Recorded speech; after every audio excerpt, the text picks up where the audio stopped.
अस्सलामुअलैकुम। कराची में 3 बच्चियों और मां का लर्ज़ाखेज़ कत्ल, खून में लथपथ लाशें बरामद, इलाके में कोहराम, फिजा सोगवार, हर आंख अश्कबार। क्या आप हालात हाजरा से आगाही हासिल करना चाहते हैं? खबर के पीछे छुपे असल हकाइक जानना चाहते हैं तो अभी सब्सक्राइब कीजिए जिलमिल पाकिस्तान को और साथ ही घंटी के निशान पर क्लिक कर दें। आपको बताते चलें कि कराची के इलाके मलीर शमसी सोसाइटी में घर से एक ही खानदान की 3 बच्चियों और एक खातून के खून में लथपथ लाशें बरामद हुई हैं, जिन्हें तेज दहार आले के वार करके कत्ल किया गया है।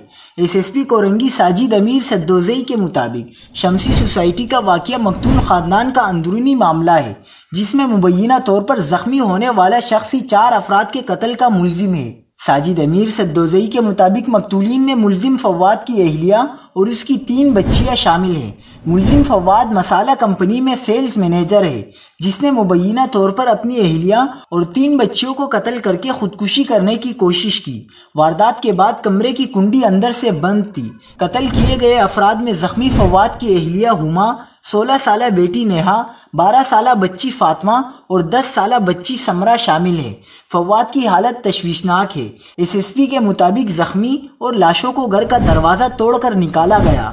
इमारत में एक फ्लोर पर फवाद और दूसरे पर उसके भाई की फैमिली रहती है। फवाद का भाई मुलाजमत पर था, पड़ोसी भी वाक़ये से लाइल्म थे।